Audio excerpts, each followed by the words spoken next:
Rishabh Pant 2025 IPL లో batting లో పెద్ద పర్ఫార్మెన్స్ లేదు రిషబ్ పంత్. ఇక్కడ బ్యాటింగ్ పక్కన పెట్టేస్తే ప్రస్తుతం రిషబ్ పంత్ పైన ప్రస్తుతం నెటిజన్ లో సోషల్ మీడియాలో వైరల్ అవుతాం. ఎందుకంటే అతను బ్యాటింగ్ పై కూడా అతను చేస్తున్న పర్ఫార్మెన్స్. ఎందుకంటే కోల్కతా జరిగిన మ్యాచ్ లో Lucknow super kings captain Rishabh Pant క్రీడాస్ఫూర్తి విరుద్ధంగా వివరించడం నెట్ లో విమర్శలకు వర్షం కురుస్తుంది. అయితే మంగళ జరిగిన మ్యాచ్ లో నటన అద్భుతం అని నెటిజన్ చెప్తాను. అదేంటంటే కోల్కతాలో జరిగిన మ్యాచ్ లో కోల్కతా నైట్ రైడర్స్ తో Lucknow super kings captain Rishabh Pant క్రీడాస్ఫూర్తి విరుద్ధంగా వివరించారు. అదేంటంటే నెట్ లో విమర్శలకు వర్షం కురుస్తుంది. మంగళ జరిగిన మ్యాచ్ లో లక్నో కేవలం 4 రన్స్ తర్వాత కోల్కతా గెలిచింది. అయితే ఈ మ్యాచ్ లో రహానే 61 రన్స్ తో దూకుడుతో ఆడుతున్నాడు. ఒక దశలో కోల్కతా 149 for 2 runs గెలుపు దిశలో ఉండటంలో విజయానికి కేవలం 8 overs 8 runs కావాలి.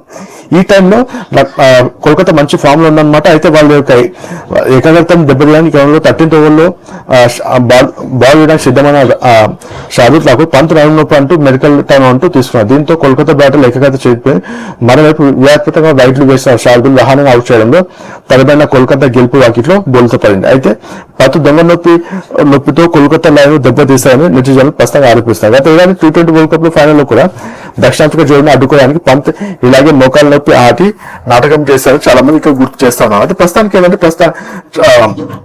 రిషబ్ అందరు ఫ్యాన్స్ ఎందుకు తిరుగుతున్నారు సోషల్ మీడియాలో రిషబ్ పంత్ ప్రస్తుతం కోల్కతా నైట్ రైడర్స్ ఒక బ్యాటింగ్ ని ఒక మూమెంటం ని దెబ్బతీసామని చాలా చెప్తాను. మూమెంటం అంటే 149 runs for 2 wickets and 13 overs. వాళ్ళకి కావాల్సింది 8 overs 85 runs కావాలి. అప్పటికి మంచి ఫామ్ లో ఉన్నారు మనకి అజింక్య రహానే. అయితే అజింక్య రహానే ఒక ఫామ్ ని ఇక్కడ ఒక మూమెంటం అనేది ప్రస్తుతానికి దెబ్బతీయడానికి రిషబ్ పంత్ అనేది నన్నొప్పని కారణాలతో ఇక్కడ తను బ్రేక్ తీసుకొని చాలా మంది చెప్తా ఉన్నారు. అయితే ఇది ప్రస్తుతం సోషల్ మీడియాలో వైరల్ అవుతాం. ట్రంప్ కొంచెం నెగిటివ్ గా చాలా మంది ట్రోల్ చేస్తా ఉన్నారు అనమాట.